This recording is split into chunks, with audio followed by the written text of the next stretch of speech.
Welcome to Atheist Talk. I'm George Kane. It's frequently asserted that widespread belief in God is necessary for a healthy society. That's a very difficult assumption to really investigate. But this year, there's been an article that's been printed in an online peer-reviewed sociological journal, the Journal of Religion and Society, that investigates this claim. Tonight we're going to be discussing the article, Cross-National Correlations of Quantifiable Societal Health and Popular Religiosity and Secularism in the Prosperous Democracies. My guest tonight is Cynthia Egley, the president of Minnesota Atheists. Welcome, Cynthia. Thank you, George. So, what are your thoughts on this article? Well, as the writer says at the very beginning of the article, this is very much a general survey, just to get an initial look at this information. He points out that it's very interesting that for many, many years, I mean really many years, going back forever, I think, to before the founding of the country, there's been this constant complaint that the country is falling apart, that there's this moral decline happening, and that what we need is more religion, and that religion is required to make society good, that people will not behave themselves unless they have a sincere, deep belief in God. And it's said over and over and over again, but I don't think anybody has ever bothered to test that assumption. So the interesting thing that this author has done here is notice, first of all, that a great deal of data has already been collected, both on the presence of religion and the strength of religion in various democracies, relatively prosperous democracies, and they're only looking at that group of countries. And also that a great deal of data has been collected about societal health in the sense of crime rates, homicide rates specifically, in the sense of sexually transmitted diseases was one, the teen pregnancies was another one, and divorce rates and abortion rates, things of that nature are all, the statistics have been collected from all these countries. And so he thought, well, why don't we put them together and see how the religiosity of a particular society compares to these other factors. So here we have this report, and I think it's very interesting because, well, first of all, the United States, as you've pointed out, as we were discussing this earlier, the United States is an outlier. The United States is far more religious than the other prosperous democracies around the world, mostly in Europe. On what basis does the article rate the United States as more religious? Oh, it's based on things like how many people say they believe in God, how frequently they say they go to church, right. Things of that nature. Do they believe in the afterlife? That's the kind of thing. It's the percentage of the population that states they have these beliefs. So that's how they determine how religious they are. And the United States is also an outlier, as we are fairly familiar, in things such as homicide, one of the crime rate issues. Our homicide rate is far greater than the other prosperous democracies. So that these factors are so much different that it's hard to know. They really skew the whole study. They certainly make it look like if you were going to make a jump to your conclusions, it looks like being religious leads to homicide. And I think that's going a little too far. Well, right. As the authors of the article state, they're not drawing causal connections. Right. They're not saying that religiosity, that belief in God, causes a greater propensity to crime. And certainly in looking at the individual case, there's no claim of that to any degree.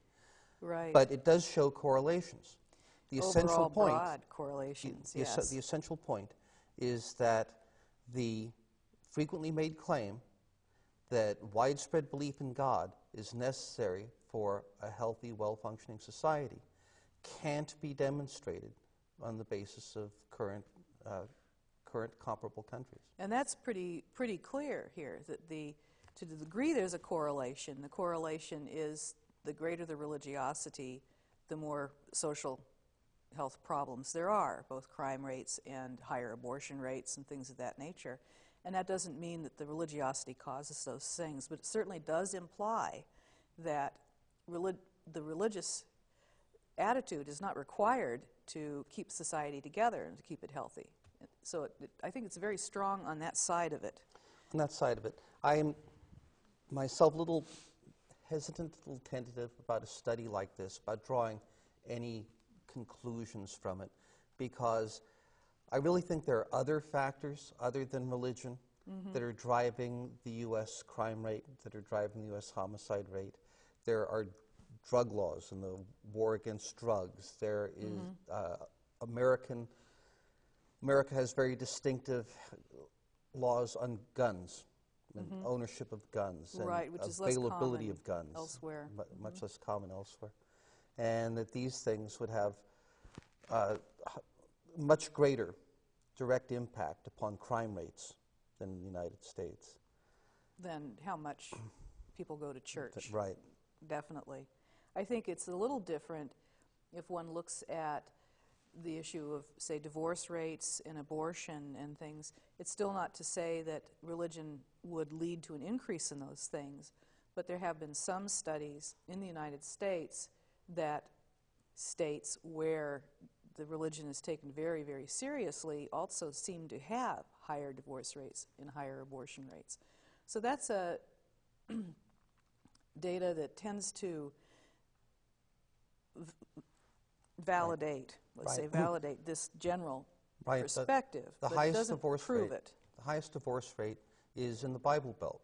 Yes. The state with the highest divorce rate is Oklahoma. In Oklahoma,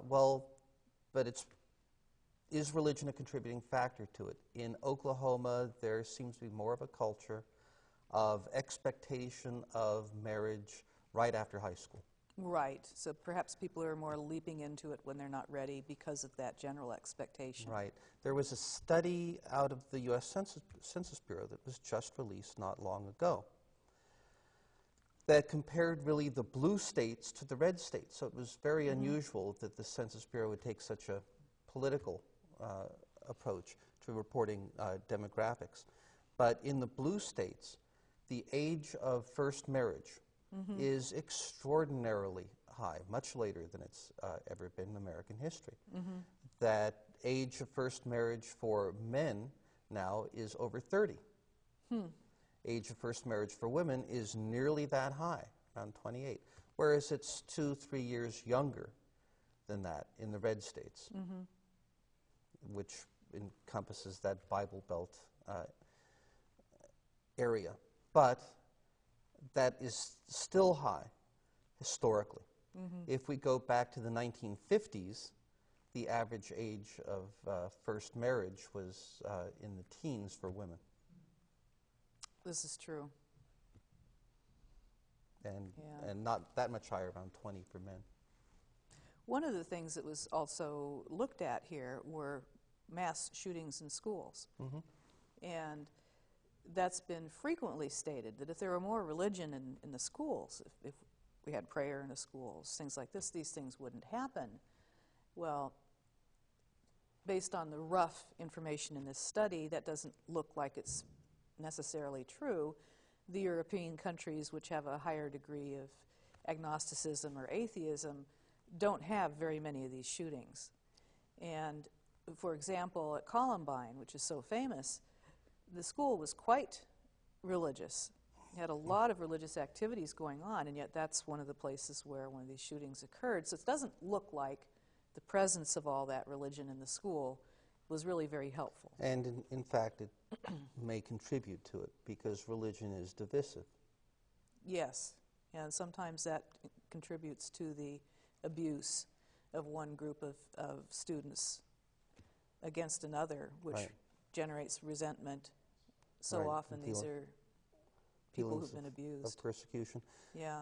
Now, there are interesting things going on, admittedly, right now. Well, it's just over, but in the recent past in France. In France this past month, there were riots nearly every night for a couple of weeks, every night for a couple of weeks, that do bring into question perhaps the French model also.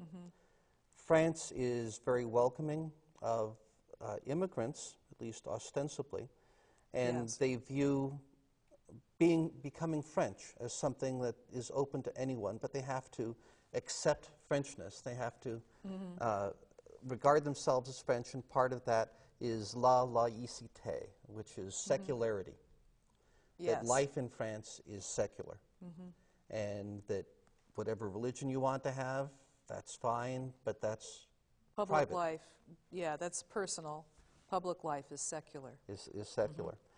And what you have in France are immigrants from North Africa, principally, but also the Middle East, a lot of Muslims who are not integrating into the secularity of French life. Now, there are economic factors, certainly, in which, despite official French refusal even to acknowledge ethnicity and racial divisions in the country, their census doesn't collect any such data.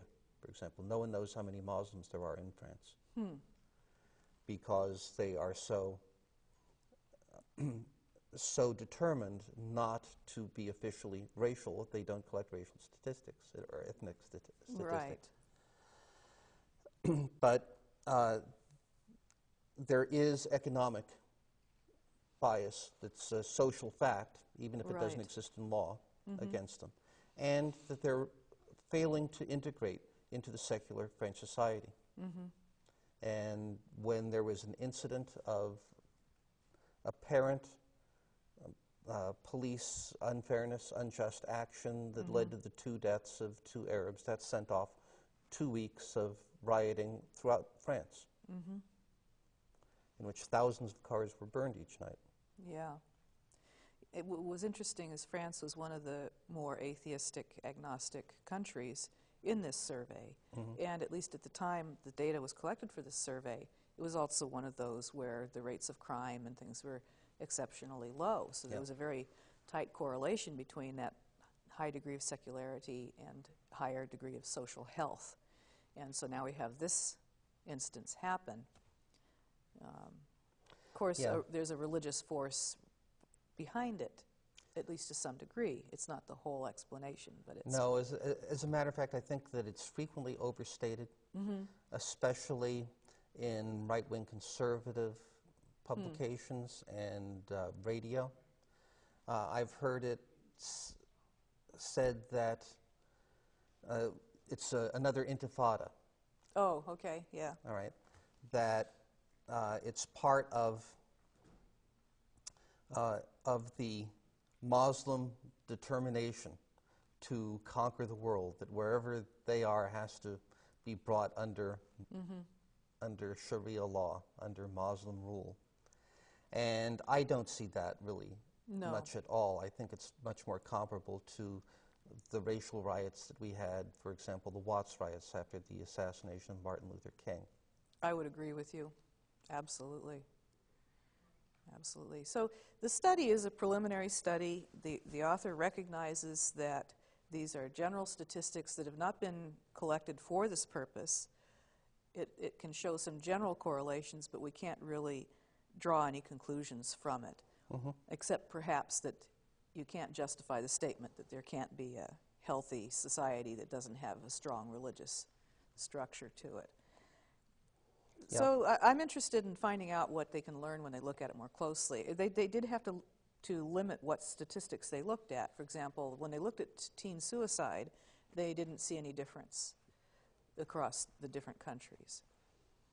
And part of what I was getting at in the beginning on the United States being an outlier is the United States is so different that it's hard to know whether it fits into this in any way at all. And the causative factors really need to be examined.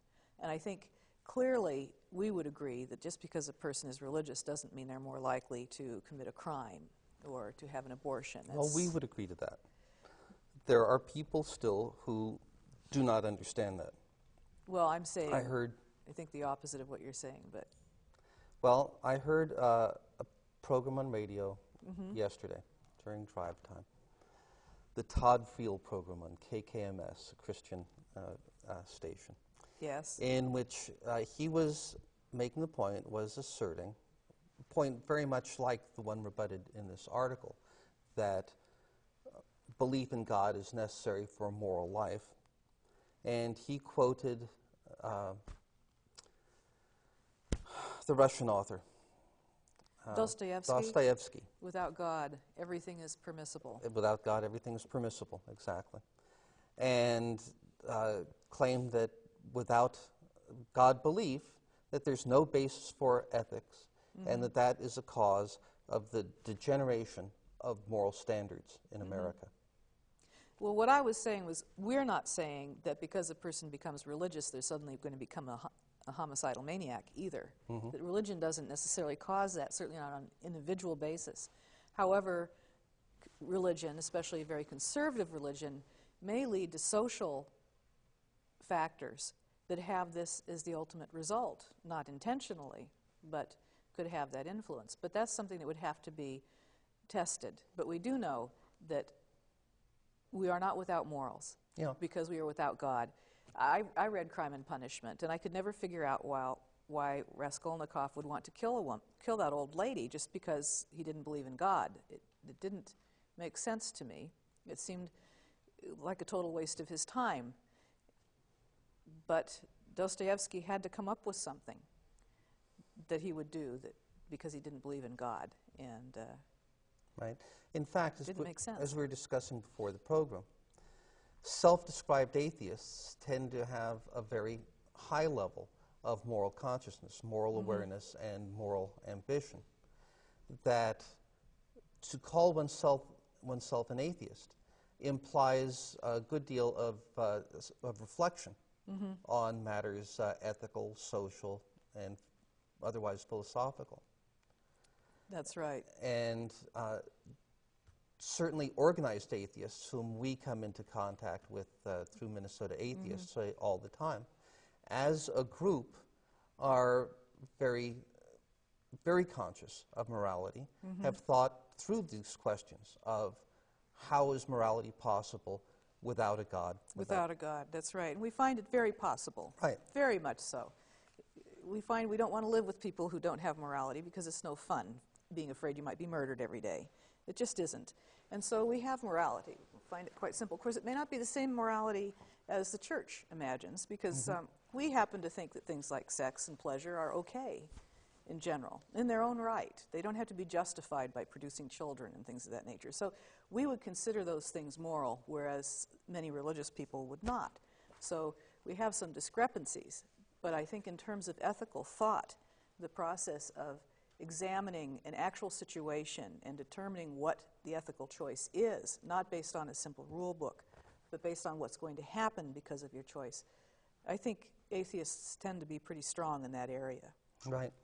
Well, starting from the standpoint that God does not exist, one has to come to very different conclusions about the basis of morality than a theist.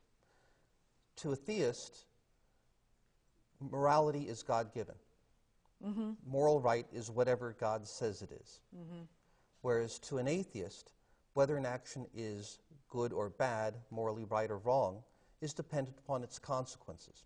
What happens as a result in terms of benefiting people and harming them. And who benefits and who is harmed. And so, in fact, this does lead to very different conclusions in a lot of areas. That's right. I recall reading a few years ago an article that was written by a Roman Catholic theologian about the case of two conjoined twins in Britain who one was stronger than the other. The twins were named Mary and Jody. And the weaker one, Mary, was killing them both.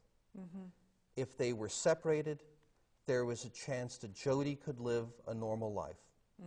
But Mary would certainly die very quickly afterwards. And the Catholic theologian was making the point that whether they live or die is God's decision, that we should not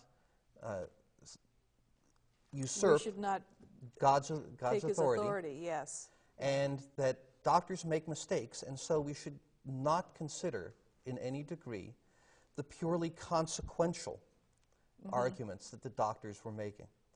And I think that an atheist has to come to the diametrically opposite conclusion, that it's only the consequences that matter in this Right. case. It's so much like it's been for so long with some kinds of religion that God wants it that way, so it has to be that way. Now, we would not say to somebody with a cleft palate, sorry, God gave you that horrible deformity when you were born because your parents were bad. Because obviously you weren't that bad when you were born, or let's hope not. But at one point in time, people would attack a person who tried to surgically correct that deformity because it was against God's will. And it's been, in many cases, suffering is God's will. So we don't want to give people pain medication because that's against his will. And so there's so many times that argument is used, and it's just most people can see how poor it is as an argument. There was an interesting article within the last week, I believe, in the New York Times about the largest earthquake ever in the eastern seaboard, and this was in the 1700s, late 1700s. And led by a minister, Thomas Prince, in Boston, there was a widespread feeling that the cause was that God's normal method of showing his displeasure was lightning. And in fact, this seemed to be the case that when lightning was about, they would send the bellman up into the church steeple to ring bells, and he would, of course, be the most likely person to get hit. And it was thought that this was God showing his wrath for immoral behavior. And Benjamin Franklin came along and developed the lightning rod. And it was Thomas Prince's contention that this had thwarted God's wrath, forcing God to go to the much more serious tool Of having an earthquake. of earthquakes. And he contended that if we put up more lightning rods, we're going to have more earthquakes. Well, now that's a testable hypothesis. That is a testable hypothesis. But it does show the ridiculous conclusions that religious thinking can lead to, both in morality and moral reasoning and social policy. That's right. That's why you can't make your judgments about what's real based on your emotions or based on faith, because those can be whatever you happen to have faith in. You can make it up. And the only way to know what's really going to happen in life and what's really going to work in life is to test it and to make sure that it works reliably. And if it works reliably, like evolution does, for example, in the explanation of species, then you stick with it, because you can use that information to develop other theories, tools, approaches that can be very helpful to people. Things like medicines and pragmatism in public policy is only possible by measuring consequences, by That's analyzing true. consequences, given religious precepts. That's right. So, and that might be one of the reasons why you see a little bit more societal problems where there's a lot of religion, is there's a tendency to be looking in the wrong direction for what's right and what's wrong and how to manage your behavior. I think one of the things that this belief in an absolute rule and it's God's will does is give you an opportunity to give up responsibility because God did it, or Satan did it, or something of that sort. And then you don't have to handle it, except perhaps to feel guilty. And that's not really going to make society better. Right. You have to face what you've done and whether it worked or not, and do it right the next time. If you look at the great moral political issues in America today. We do see in a number of cases this division between religion as God-given, as a priori and unquestionable, versus consequence-driven. We see this in questions of abortion, in questions of other sexual practices such as use of contraceptives. We see this in issues such as stem cell research. We see this in issues such as gay marriage. That the religious position is that there are absolute moral laws that we have to follow. Regardless of the consequences to people. If they suffer, it's because, well, they were doing what they shouldn't have been doing according to the absolute law. And that makes it very simple. And one can easily just step back and not be responsible for things under those conditions. It's really unfortunate. Entering the realm of conjecture based upon this study that we've seen tonight, what do you foresee for the future? It does seem that atheism is becoming much more widespread rapidly, while at the same time there's a decline in traditional Christian religions, whereas there's evangelical fundamentalist Christianity does seem to be rising, at least in terms of media presence. So where do you think America's going? It's a really good question. And I think that that's one of the things behind the polarization of the country that's really unspoken, is the more secular approach to life is just so different from that religious perspective that people can't come to terms. You can't share or agree, you can't agree to disagree when someone has a powerful religious perspective. You have to agree with them.